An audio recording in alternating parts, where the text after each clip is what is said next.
হইও না, কেননা তোমার ঈশ্বর সদাপ্রভু তোমার মধ্যবর্তী, তিনি মহান ও ভয়ঙ্কর ঈশ্বর। আমেন। হালেলুয়া।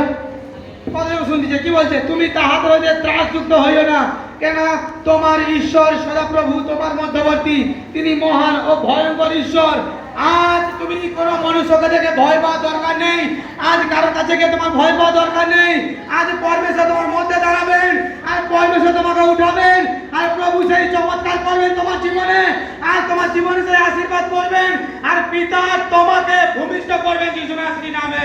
আজ তুমি কাকে দেখে ভয় পাচ্ছ? কাকে দেখে ভয় পাও? একমাত্র ঈশ্বরকে দেখে। সেই ঈশ্বরকে ভয় করো, সেই ঈশ্বর তোমাকে তোমার গন্তব্য পথ দেখাবেন, আর কেউ পাবে না। হালেলুয়া। আজ সেই বাক্য প্রচার হচ্ছে, সেই বচন তোমাদের প্রচার হচ্ছে। প্রত্যেকটা বচনের বীজকে তোমরা তোমাদের হৃদয়ে আজ স্থাপিত করো, তোমাদের মাথাতে ঢুকাও। এমন না হোক যে আমি বাক্য বলে বলে চলে যাচ্ছি আর এদিকে ঢুকছে এদিক থেকে বেরিয়ে যাচ্ছে। এটা না করো।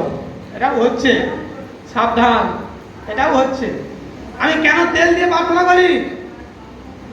কেন মাথায় হাত রেখে তেল দিয়ে প্রার্থনা করি? আমি তোমাদের মধ্যে ফিরছিল ক্ষমতা লাগানোর জন্য, কারণ আমি চাই তোমরাও সেই ক্ষমতায় থাকো, তোমরা অভিষেকে থাকো।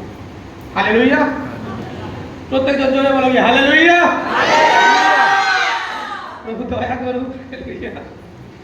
একটু আস্তে করবি, আস্তে আস্তে। দেখো আজ যখন তোমরা অন্য কাউকে দেখে ভয় পাচ্ছ না, আমরা কি করি? রাতের অন্ধকারেতে ভয় পাই। এই জিনিসটা দেখবে একটা সময় আমার হতো, কিছু কিছু সিচুয়েশন আমি এমন কাটিয়ে এসেছি যেখানে রাতটা আমার কাছে ভয় হতো। কেন? 2016-17 সাল হবে, আমি যখন বাইবেল প্রার্থনা করতাম, কোনো জায়গায় ঝড় হতো না, কোনো জায়গায় নয়। আমি যেই জায়গাতে বসে প্রার্থনা করতাম সেই জায়গাতেই শুধু ঝড় হতো। ভাবো কি অবিশ্বাস্য কাণ্ড! যেখানে বসে প্রার্থনা করছি, আমার ব্যাপটিজমও তখন হয়নি, আর সেইখানে শুধু ঝড় উঠতেছে। আর কমপক্ষে 50-60টা শেয়াল হবে যারা কিনা আমাকে শুধু কামড়ানোর জন্য এসতো, কিন্তু আমাকে আসতে পারতো না। আর প্রচুর বেগে বাতাস হতো, প্রচুর বেগে বাতাস হতো। আমি যখন বেরিয়ে দেখতাম না, কোথাও একটা গাছের পাতা পর্যন্ত পড়েনি, কিন্তু আমি যেখানে পারতো সেখানে এত ঝড় কেন বইছে। আর সেই রাত্রিবেলা আমি দেখতাম কি অনেক রকম দৃশ্য কিন্তু দেখতে পেতাম, আর সেটা দেখে আমার মনে মধ্যে একটা ভয় থাকতো। রাতে আমি পরমেশ্বরকে জানালাম আর বাইবেল বললাম, আর বাইবেল কি বলছে? রাতের ত্রাস হইতে তোমাকে প্রভু রক্ষা করবে। আর সাধু পৌলের পত্রে লেখা আছে, তোমরা রাতকে দিবসের মতন করে চলো। কিরকমই? রাতকে দিনের মতন। যেমন এটা দিন, এখন কটা বাজে? বিকেল 4টে বেজে গেছে। আমাদের দিনের বেলা কি কোনো কিছু ভয় লাগে না? লাগে না। তাহলে রাতকে দিনের মতো করে প্রার্থনা করতে হবে। আমি সেটাকে ফলো করলাম। আর রাতে ধ্যান করতে করতে বিকট পাখির আওয়াজ পেলাম। আমি এদিক যাচ্ছে ওদিক যাচ্ছে আমার রুমে, এই কিছুদিন আগে। আর প্রভুর কাছে আমি বারবার স্মরণ নিচ্ছি, বারবার স্মরণ হচ্ছি। আর প্রভুর জ্যোতি আস্তে আস্তে আস্তে আস্তে আস্তে আস্তে যখন আমি দেখছি ধ্যানে মগ্ন হয়ে গেছি যখন, আর আমি নাম স্মরণ করছি, জিহোবা জিহোবা জিহোবা। আমার মুখ থেকে নাম বাড়া ছাড়া আমি দেখছি আমার পিছন থেকে এক জ্যোতি প্রকাশ করেছে, আর বিরাট সিংহাসন, তার মধ্যে কেউ বসে আছে। চকপক করছে তার শরীর, তার মাথায় সুবর্ণ মুকুট, দাড়ি, বস্ত্র, বিশাল তার চমক। আর আমি কাঁপতে কাঁপতে বলছি, জিহোবা জিহোবা জিহোবা। আমি ভয় পাচ্ছি না, কিন্তু দেখছি পিছন থেকে এক প্রখর জ্যোতি আসতেছে। কিছুটা অংশ দেখার পর আমার গা হাত শীতল যখন হয়ে যায়, আমি তখন সে নাম করা বন্ধ করে দিয়েছি। পরমেশ্বর সে জ্যোতি আমাকে স্পর্শ করে গেছে। আর কিছু পুস্তক আমি সেখানে দেখেছি আছে, কিছু পুস্তক থাকানো আছে। এই দর্শন কোথাকার দর্শন? ওখানে দর্শন, পরমেশ্বরের দর্শন। কতজন জানে ঈশ্বরের নাম জিহোবা? জানে কতজন? একটা কিছুজন জানে, কিছুজন জানে না। ঈশ্বরের নাম জিহোবা, ঈশ্বরের নাম। প্রভু যিশুর নাম আছে ইম্মানুয়েল। ইম্মানুয়েল। দেখো আমি যিশুকে পিতা বলি বলে অনেকজনের প্রবলেম, কিন্তু বাইবেলে লেখা আছে একজন আসবে না, তিনি সনাতন শান্তিরাজ পিতা। লেখা আছে বাইবেলে যিশু খ্রিস্টকে আমি পিতা বলি, আমার পিতা উনি, কারণ আমার সকল অভাব উনি পূর্ণ করে। আর তাই তোমাদেরকে আমি আজকে শিক্ষা দিচ্ছি, কোনো দুষ্ট আত্মাকে দেখে তোমরা ভয় পাবে না। আজকের পর থেকে যতজন তোমরা এসছো এখানে, আজকের পর থেকে তোমরা সেই জ্যোতি নিয়ে বাড়ি যাবে। আজকের পর থেকে দুষ্টাত্ম তোমাদেরকে দেখে সরে যাবে। তুমি এক পা আগাবে, দুষ্টাত্ম তোমাকে দেখে 10 পা পিছিয়ে যাবে। কোনো শক্তি থাকবে না। ও তোমাকে ভয় দেখার জন্য আসবে, কিন্তু আমি সত্যি বলছি, দুষ্ট আত্মার কোনো চ্যানেল, কোনো ক্ষমতা আর থাকবে না তোমার উপরে। আর কোনো দুষ্ট জাদু শক্তি, তন্ত্রবিদ্যার শক্তি, এই যে অনেকজন বলে না কি বান মারা, তন্ত্রবিদ্যা, বাইবেলে লেখা আছে, এগুলো তোমাদের কোনো ক্ষতি করতে পারবে না। ও তোমাকে জাদু না করতে যাচ্ছে, আচ্ছা যা তুই কর, তুই কর, তোর মতো তুই জাদু না করে যা, চিন্তা নেই, তুই করে যা। তুই ওখানে 10 টাকা, 20 টাকা, 50 টাকা যা পারিস দিয়ে তুই করে যা। তো জমি টমি বিক্রি করে ফেল, আমাকে জাদু না করে দেখা। আমি ঈশ্বরের, আমি ঈশ্বরের, আমার মাথার একটা চুল যদি পাকা করতে পারবি না জাদু করে রাখবো। কারণ পরমেশ্বর বলছে ওদের মন্ত্রণা সকল বিফল যাবে। তুমি যখনই তার নামকে স্মরণ করে লিখছ, যে তোমাকে জাদুটনা করার জন্য চেষ্টা করছিল, সে সেখানে তার সেখানে খেল ঘুরে যাচ্ছে। তুমি যিশুর নাম স্মরণ করাতে। একবার আমাকে কেউ এরকম করেছিল, আমি বুঝতে পারছিলাম, আমি দেখেওছি আমার গায়ে কাটা কাটা ভাবে বিনছে তো, আর আমি বুঝতে পারছি কেউ আমাকে দূর থেকে জাদুটনা করতেছে। আর সেই সিচুয়েশনে আমাকে জাদুটনা করা হয়েছিল। আর আমি প্রভুর কাছে খোলা কাছে নিচে আমার প্রার্থনা করার অভ্যাস ছিল। আমি প্রার্থনা করলাম, ঠিক আমাকে দর্শন দেখে দিল, কেউ আমাকে দূর থেকে কিছু জাদুটনা করে এবং ছুঁড়তেছিল, 3 বার ছুঁড়েছে। আর আমি তাকে আবার রিটার্ন ছুঁড়ছি। যিশু নাসরি নামে যে আমাকে এই কাজ করছে, তার ডবল হোক, তার পুষ্পাটা বেড়ে যাক। আর কিছুক্ষণ পরে আমার জ্বলন বন্ধ হয়ে গেছে। কিছুক্ষণ পরে আমার জ্বলন বন্ধ, আমার শরীর সম্পূর্ণ শান্তিযুক্ত। কোনো ক্ষমতা নেই, কোনো জাদুটোনার আত্মার শক্তি, কোনো আত্মা তোমার হলে কিছু করতে পারবে না। বরঞ্চ ওরা যে জাদুটোনা করা হয়, ওদের তান্ত্রিকের কাছে গিয়ে বলে, উরে বাবা রে, তুমি কার কাছে পাঠিয়েছো? যাওয়া যায় না, এর পিতাকে সবসময় রক্ষা করে, যাওয়া যায় না। তোমরা ভয় না করো, শুধু ভয় করো ঈশ্বরকে, শুধু ঈশ্বরকে ভয় করো, আর কাউকে না। ঈশ্বরের সঙ্গে মাথা নত করো। আজ যে বচনকে শিক্ষা দেওয়া হচ্ছে, সেই বচনকে স্মরণ করো, সেই বচনকে স্মরণ করে করে তোমরা চলো। রাস্তাতে হাঁটতিছ, প্রত্যেকজনকে শিখাচ্ছে, রাস্তাতে হাঁটতিছ, প্রভু যিশু কি কি মহিমা করেছেন তাকে স্মরণ করো। আজ তোমার চার্চে কি মহিমা প্রভু করেছেন তা স্মরণ করো, তার মহিমাকে স্মরণ করতে থাকো, স্মরণ করতে থাকো। রাস্তায় নজর দেবে। একটা সময় আমি পুরো 15 মিনিট আকাশ থেকে তাকিয়ে থেকে সাইকেল চালাচ্ছিলাম, কারণ ঠিক 8টা বাজলে ওই তারাটাকে দেখতে পেতাম। যেহেতু প্রকাশিত বাংলা লেখা আছে, আমি উজ্জ্বল প্রভাতী, আমি উজ্জ্বল নক্ষত্র, আর ওই তারাটা কিছুক্ষণ পরে কিন্তু মিলিয়ে যাবে। আর আমি সাইকেল চালাচ্ছি আর তারার দিকে তাকিয়ে দেখে পাঠানো হচ্ছে। আমার কোনো অ্যাক্সিডেন্টও হয়নি, আমার কিচ্ছু হয়নি। আমি ঠিক টার্নিং বাজিয়ে রেখে চলে আসতেছি, কিছুক্ষণ দেখি তারা চলে গেছে, আমার প্রার্থনা কমপ্লিট হয়ে গেছে। হোক না 10 মিনিটের প্রার্থনা, মন তো আছে পরমেশ্বরের কাছে। আর দেখো পরমেশ্বর এখানে দান করেছে।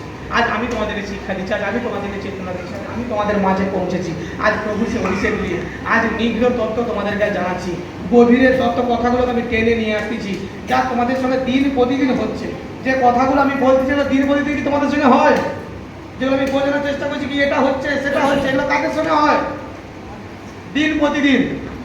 যেমন প্রার্থনায় মন নেই, আমি বাইবেলে অন্য অন্য চিন্তা, প্রার্থনা ধুর একটু পরে প্রার্থনা করি, একটু পরে একটু গুটাবো, এগুলো হয় কি হয় না? এগুলো নিগ্ন তত্ত্বগুলো আমি ভেতরের খবরটা তোমাদের কাছে প্রকাশ করে দিয়ে যাচ্ছি। আর তোমরা দিন দিন অনেক চালাক হচ্ছ। তোমাদেরকে হুট করে কোনো বিশ্বাসী বা কোনো কেউ এসে আর তোমাদেরকে টুপি পরাতে পারবে না, আর সম্ভব হবে না। কারণ তোমরা এখানে সত্যটাকে জেনে যাচ্ছ, প্রকৃত সত্যকে তোমরা জেনে আজকের পর থেকে সেই বাজনা বাজবে, সব বাজনা বাজাবে। তো কেউ যদি তোমাদেরকে টুপি পরাতে আসে, তোমরা পাল্টা জবাব দিতে পারবে আজকের পর থেকে। আর পরমেশ্বরকে পরিহাস করা যায় না। হালেলুয়া। আমি লাস্ট বচন দেব, প্রকাশিত বাক্য 22-14 পদ। ধন্য তাহারা যাহারা আপন আপন পরিচ্ছদ ধৌত করে, যেন তাহারা জীবন বৃক্ষের অধিকারী হয় এবং দ্বার সকল দিয়া নগরে প্রবেশ করে। আমেন। ধন্য কাদেরকে বলতেছে? ধন্য তাহারা যাহারা আপন আপন পরিচ্ছদ ধৌত করে। কতজন পরিষ্কার থাকে? জামা কাপড় পরিষ্কার করতে কতজন ভালোবাসে? সবাই হাত তুলবে। হ্যাঁ, সবাই হাত তুলবে। সবাই থাকে তাই জন্য হাত তুলছে, অসুবিধা কোথায়? আমি পরিষ্কার থাকে, আমি হাত উঠিয়েছি, এটা তো আছে। এর সঙ্গে ভিতরটাকে ধৌত করো, ভিতরটাকে তার অভিষেক দ্বারা ধুও, ভিতরটাকে পরিষ্কার করো। আর দেখো এটাকে করলে কি হবে? তুমি যদি পরিষ্কার করেছো, ভগবান কি বলছে? জীবন বৃক্ষের অধিকারী হও। হালেলুয়া। তোমার হৃদয়কে সাফ করা মানে তোমার হৃদয়কে পরিষ্কার করা মানে তুমি যে জীবন বৃক্ষকে দর্শনে দেখেছে? জীবন বৃক্ষের কাহিনী কেউ বাইবেলে পড়েছে? আমি দেখেছি সেই জীবন বৃক্ষ। বাইবেলের সঙ্গে সম্পর্ক করো আর প্যারালাইসিস ব্যক্তি হইও না। তোমরা বাইবেলের সঙ্গে সম্পর্ক না করার জন্য তোমাদেরকে যে কেউ এসে দমিয়ে দিচ্ছে, তোমাদেরকে নষ্ট করে দিচ্ছে, কারণ তোমরা বাইবেলের সঙ্গে যুক্ত নেই। তাই জন্য যে যেমন বলছে তোমরা সেভাবে ঘুরে দাঁড়িয়ে যাচ্ছ। এটা কেন হবে? বাইবেলের সঙ্গে যুক্ত হয়ে যাও, বাইবেলের সঙ্গে সম্পর্ক তৈরি করে নাও, আর দেখো পরমেশ্বর তোমার জীবনে চমৎকার করে দিচ্ছে। বাইবেলকে স্মরণ করো, বাইবেলকে মানো, প্রধানতা দাও, আর দেখো পরমেশ্বর আজ তোমাকে বলছে পরিচ্ছদ ধৌত করো যেন তাহারা জীবন বৃক্ষের অধিকারী হও এবং দ্বার সকল দিয়া নগর। দ্বার সকল বলেছে, একটা দ্বার করে। বাইবেল প্রুফ দিচ্ছে একটা দ্বার নয়, দ্বার সকল দিয়া। আমি যখন 3টা গেট দেখি আমি হতবাক হয়ে গেছিলাম। 3টা গেট কোথায় হতে পারে? এত সুন্দর সুন্দর গেট, 3টা গেট। বাইবেল বই লেখা আছে 3য় স্বর্গ। প্রকাশিত বাক্য এখানে লেখা আছে সকল দিয়া। সকল কথার অর্থ আলাদা। হালেলুয়া। একটা নয়, আলাদা।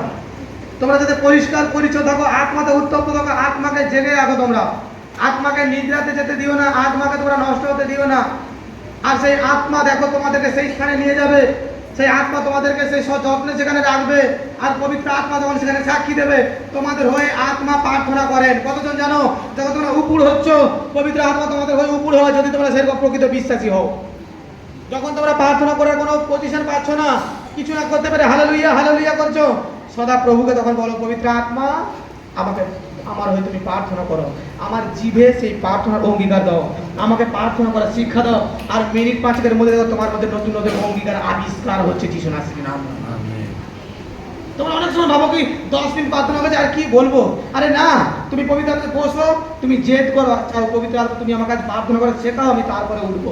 আর দেখো পবিত্র আত্মা তোমাকে প্রার্থনা করে শিখাবে, তোমার মধ্যে অঙ্গীকার আসবে। তুমি তোমার চার্চের জন্য চাও, তোমার যাজকের জন্য চাও, তোমার ব্যক্তিগত লাইফের জন্য চাও, তোমার সংসারের জন্য চাও, তোমার ফ্যামিলির জন্য চাও, তোমার পার্শ্ববর্তী ব্যক্তির জন্য চাও, তোমার কুটুম্বের জন্য চাও। আর তোমার চাওয়াতে তোমার বলাতে যদি পরমেশ্বর খুশি হয়ে যায় তাহলে তোমার জীবন পরমেশ্বর বদলে দেবে যিশু নাসির নামে। হালেলুয়া। বলাতে তোমার চাওয়াতে পরমেশ্বর খুশি হয়ে যায়, যে প্রকৃতি চাইছে, আর পরমেশ্বর তোমাকে খুশি করে দিবে। তোমার চাওয়া পাওয়া পরমেশ্বর পূর্ণ করবেন যিশু নাসির নামে। হালেলুয়া। সর্বকে জয় যিশু। মাথায় হাত রাখো প্রত্যেকজন, চোখে বন্ধ করো। পিতা আমি তোমার ধন্যবাদ করি পবিত্র পিতা পরমেশ্বর, আজ তোমার বচন দ্বারা খুদাবন্ত আজ তুমি প্রত্যেকটা সন্তানকে আশীষিত করেছো প্রভু। এদের অজানা কথা তুমি জানিয়েছো পিতা পরমেশ্বর, তুমি এদের জীবনকে বদলে দিয়েছো প্রভু যিশু। এরা প্রত্যেকজন যে যেখানে যাবে প্রভুকে আমি বিশ্বাস করি না সুন্দর যানবাহনে পৌঁছাতে পারবে। এদেরকে বাড়ি পর্যন্ত পৌঁছে দাও পবিত্র আত্মা, এদেরকে তুমি সুরক্ষিত করো। আমার প্রিয় পবিত্র আত্মা প্রভু তুমি যাও এদের সঙ্গে, আর এদেরকে তুমি সুরক্ষিত রাখো প্রভু। এদেরকে আগামী সপ্তাহে তুমি বড় বড় সাক্ষীর সঙ্গে দাঁড় করাও। আর যতজন হৃদয় দিয়ে তোমার বচনকে শুনছে, তোমার বাক্যকে শুনছে, এদের জীবনকে তুমি বদলাও পবিত্র আত্মা। এদেরকে সঠিক অঙ্গীকার করতে তুমি শিক্ষা দাও পবিত্র আত্মা। আমার প্রিয় পিতা পরমেশ্বর তোমার আত্মা দ্বারা এদেরকে তুমি চলতে সাহায্য করো প্রভু যিশু। আমি বিনতি করি তোমার কাছে আমার পিতা আজ যতজন এসছে খুদাবন্ত এরা কেউ বিনিষ্ট হবে না। আজকে এদের এখানে আশা পিতা নষ্ট হবে না। আজকের এত ঘন্টা তোমার কাছে এসে প্রার্থনা করছে প্রভু যিশু, এত ঘন্টার প্রার্থনা সেই বেনিফিটের ফল এরা কাটতে থাকবে আগামী দিনে। এরা আগামী দিনে সেই উত্তম ফলকে কাটবে পবিত্র যিশু নাসরি নামে। আমি ঘোষণা করি প্রত্যেকজনের জীবনে সেই চমৎকার প্রভু আজ করে দিচ্ছেন। আজ যতজন বিশ্বাস করছে বিশ্বাসের বীজ বুন, আজ পরমেশ্বর তোর জীবনকে বদলাচ্ছে প্রভু যিশু নাসরি নামে। এই আজকের প্রার্থনা, প্রীতি প্রার্থনা, বাইবেল পাঠ সমস্ত কিছু প্রভু যিশু নাসরির নাম থেকে চাচ্ছি। আমেন। হালেলুয়া।